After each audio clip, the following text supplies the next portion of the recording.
Hello Stampers! Today is another fun day of Stampin' Up! And we've got our Hello Cupcake once again.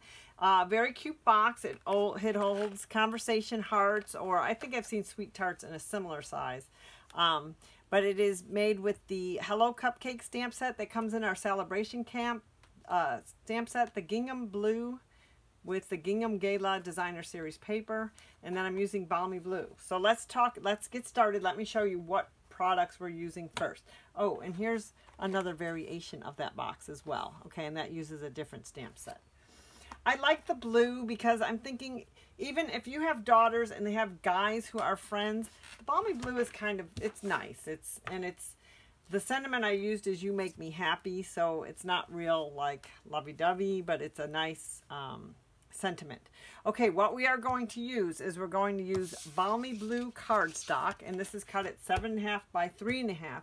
I do have all of the instructions for this step by step on my website, which is www.stampinwithdiane.stampinup.net, and it has step-by-step instructions as well as a listing of the products that are used, and actually their product numbers as well. So it just makes it easy, and it shows you everything. So let's get started with that. So first we have our balmy blue paper, which you can get separately. I took mine out of the Gingham Gala cardstock pack, and it comes in 8.5 by 11. And again, I took out the balmy blue, and that's what we're going to use for our base. And then we use the lovely lipstick red cardstock, or you could also use real red. And for the circle, we're using the Whisper White, and that just needs to be small enough to go through your Big Shot. If you don't have a Big Shot, you're going to see what it is. And then the designer series paper, and I use the balmy blue. This actually comes in a pack with several really pretty colors, but we're using the balmy blue. You're also going to use, if you need to, the blender pen, which is light crumb cake. You're going to use the crumb cake Stampin' pad, the balmy blue Stampin' pad, early espresso Stampin' pad, and then for our sentiments we're going to be using lovely lipstick. The stamp set that we're using is Hello Cupcake, and that does come in our celebration sale. And the sentiment I actually got out of the Meant to Be photopolymer set.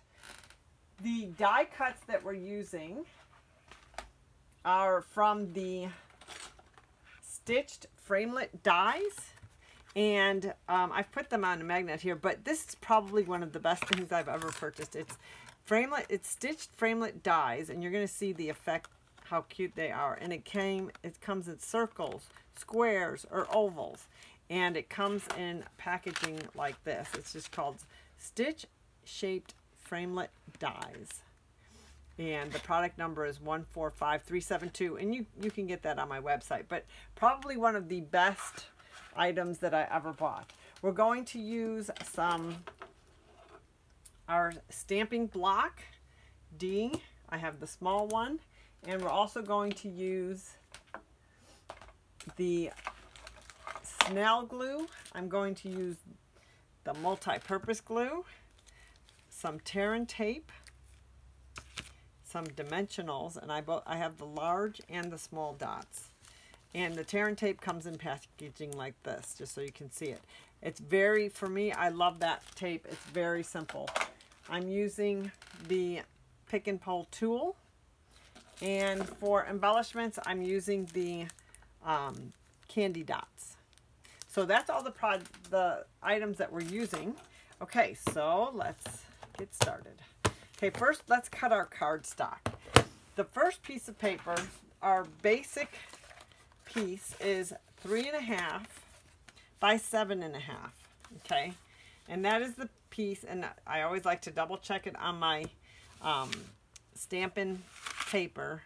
So it's 7.5 inches long and 3.5 inches tall.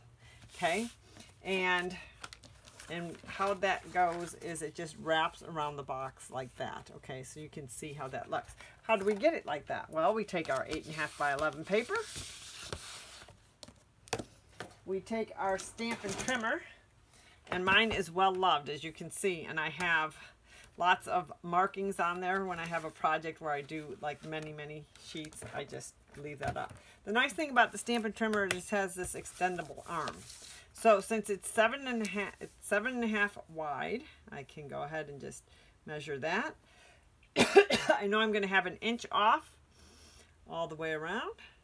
And again, with my Stampin' trimmer, the dark blade is used for cutting and the light blade is used for scoring. So I'm going to cut that at 7.5, and then I'm going to turn it and I'm going to cut it at 3.5. And then we always want to use our, we'll use our scraps. Then we just cut it at 3.5. And there is our, that's great for our box. And again, we have leftovers and we never get rid of those because we know we're going to use them. Now, I could score with my Stampin' trimmer, but because I have several score lines, I'm actually going to use my score board that Stampin' Up! Makes. As you can see, there's tabs, but those were for a different project. It comes with the score, also the scoring tool. So I really like that. So we're going to score, I'm holding it landscape wise, and I'm going to score at 1 1/4. I'm going to score at 2 1/4, 3 inches. I'm going to score at 4 7/8. Oops, maybe I won't move that. Okay, 1/8, 2/8, 3/8, 4/8, 5/8, 6/8, 7/8. You like how I count those? And 5 5/8. Okay, 1, 2, 3, 4, 5, 6, 7. Oops, I passed it. 5 5/8. And then also at 6 3/8. 1, 2, 3. 6 3/8. So it looks kind of like we have a lot of score lines, but let me show you how we, and then the nice thing is this tool just fits right into the bottom of our scoring board. So it always has a place. We're going to go ahead and we're going to burnish these. Okay, usually I would use my Stampin' Up! Bone folder. And since I don't have that, I'm actually going to use my blend. It's good to do that. Just want your lines to be well defined there. So the nice thing about the Stampin' paper is it has the ruler, but it's in inches on this side, and on the other side it's in centimeters. Okay, so I just want to make sure my box fits in there. You know, you'd hate to make the whole thing and then be like, oh. Okay, so you can see we've got perfect. We've got our little flap. The box fits right in there, and we are good to go. So the first thing I'm going to do is I'm going to use my tear tape to secure this closed. I'm going to take the box out right now. This is what I love about tear tape, okay? This is also what I love about my pick-me-up tool. Is that you just, it's like it says, you take your, you just place it on your paper, and then you can just tear with your finger. You don't need an extra pair of scissors or anything. I'm going to show it again just because I was blocking so much with my hand there. And boy, this is going to be really secure, and that's fine. Now, it's sticky right there underneath, but on the top, it's just like the wax paper. So if I had my bone folder, I always burnish it down because you don't want it to come up once you start picking up the sticky paper. I use my pick 'em up tool because we had girls' night or girls' day, and I got my nails done, but they're too thick to take. I love them. They're awesome. Shout out to Lynn at Bobcat Nails in San Marcos, Texas. She did a great job. I just can't really lift. So this tool is it's the Stampin' Up! Pick Me Up tool. Or pick, and it's awesome. It has so many different So I'm just going to, actually I'm going to put my box back in there while I tape that. And just put it together and we are good to go. So that part is done.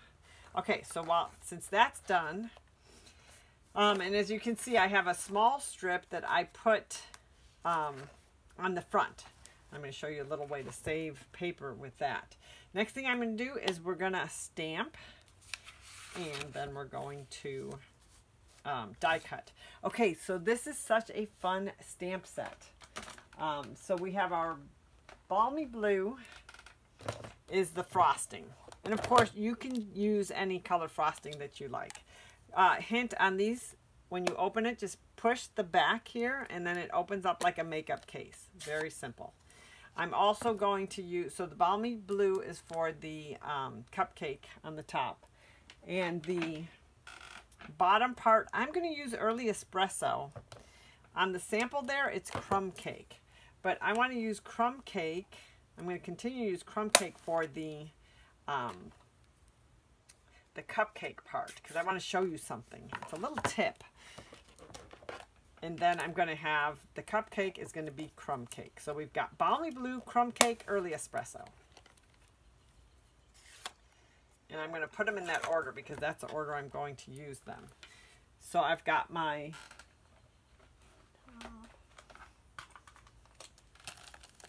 oh, and this is how the stamps come. They come in these photopolymer holders. You just take it off, apply it to your, well, I'm going to have to use both sides of this. So I've got the cupcake on one side. I'm going to put the frosting on the other side. Not always recommended to do that, but in a pinch you can do it. So I've got the frosting here, I've got the cupcake holder here, and I've got my cupcake little piece right there. So I'm going to go in order. I'm going to go first early espresso because that's my cupcake piece, the cupcake holder. Cupcake muffin, what do we call those? Okay, so I'm just going to stamp that in. Then I'm going to go next, right on top of it, I'm going to go with the cupcake. And I'm going to do the cupcake in crumb cake. Now, I want to show you something important about this. I'm going to line it up so it's right on top of the cupcake holder. Okay. But there's a little space there, and I'm going to show you how that will not matter when we're done. And then balmy blue, we just go ahead and stamp that on. And we're going to use that as our frosting. You're going to notice with balmy blue, when you first put it on, it looks, and the curve on this stamp actually goes along nicely with the cupcake. And I'm just going to stamp that down. Okay, so I want you to notice this. This is great. Is that I've got my cupcake here. I've got a little space there, okay, between my frosting and my cupcake. But no cause to worry because I'm going to go ahead and close these. I'm going to leave early espresso open because I'm using that for my Sweet Wishes stamp. That is actually early espresso, and that is in the Hello Cupcake. So quick fix on this. I have my light crumb cake blender pen. Now the cool thing about these blender pens, there is a thick line and there's a thin line. So if you want to color thick, you use the thick, you just open that side, and then this one is more for like drawing. So since I have space between my cupcake and my frosting, I'm just going to come in with my blender pen and make more of a cupcake. That way, it doesn't even matter. Now I also have the dark crumb cake, and I can go ahead and make some more of these squiggly lines if I want to with the dark crumb cake color. Okay, that's right here. So that's the other nice thing about these blends is you do have two different colors, the dark and the light. So since the squiggly lines are made in dark crumb cake, I'll add some squiggles. So I love that. I love that about our products is that Stampin' Up! Products, everything blends so you can use So see, it looks just like a cupcake. All right, now this has to be fussy cut out. When I say fussy cut, it means you get your snips, your Stampin' Up! Snips, and you actually cut around this. Since I've already cut some, I'm not going to bore you with that. I'll show you how to attach it. The other thing is, now we've got our stitch circle, and we've got our Sweet Wishes sentiment, and we also have a Gingham Gala circle. Okay, and don't forget about that little piece of paper. So all we're going to do is we're going to take our Big Shot,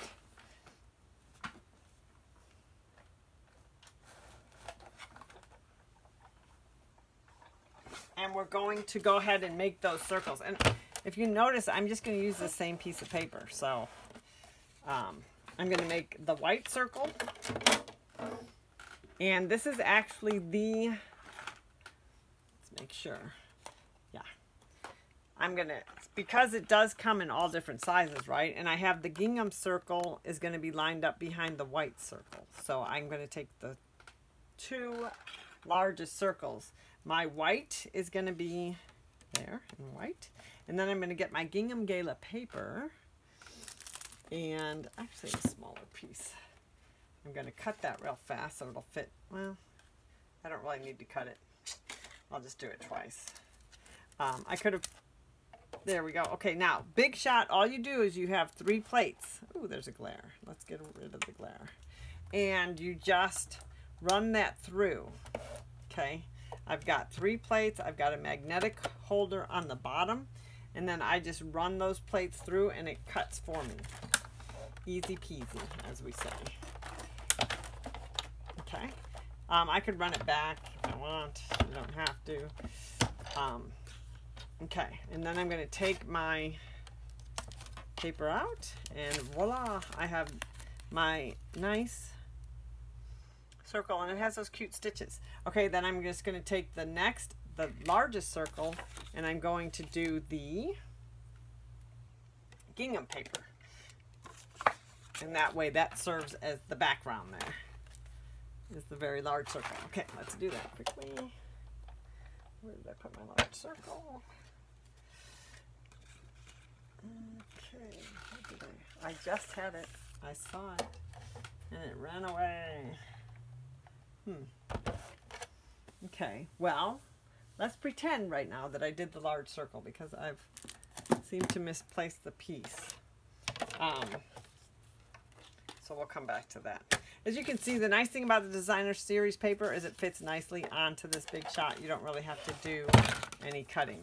I was hoping maybe if I did that, I'd find my large circle, but that's okay. We'll just save that for a second. What I do want to do is I'm also going to use the white paper to cut out my sentiment and my sentiment here. So again, I go now with the ovals. And I'm going with the larger one for Sweet Wishes.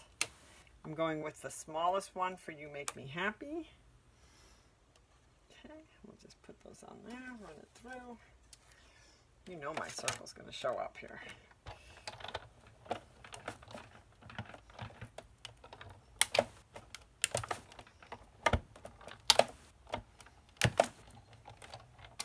Okay, so we've got those, and now we can stamp those, and then we will be set.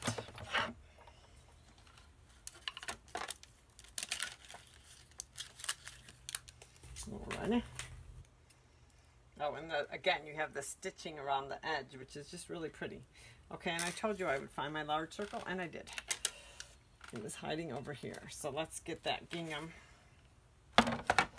paper, because that's key to how we're going to make it attached to the box.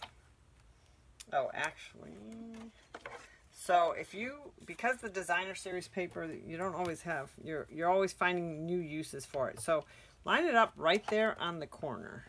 And that way, I'm not sure there's a glare. Let's just turn that off for a second. That way, the, if you can see that, lining up as close to the corner as I possibly can. And that way I'm saving as much of the paper as I possibly can, which is very important. Okay, we run that through.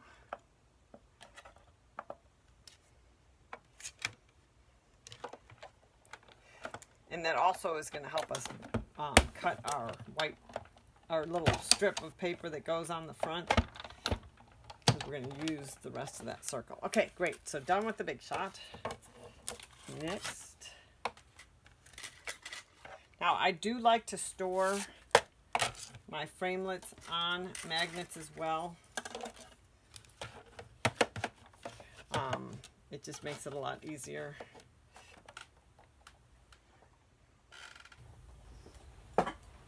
Okay.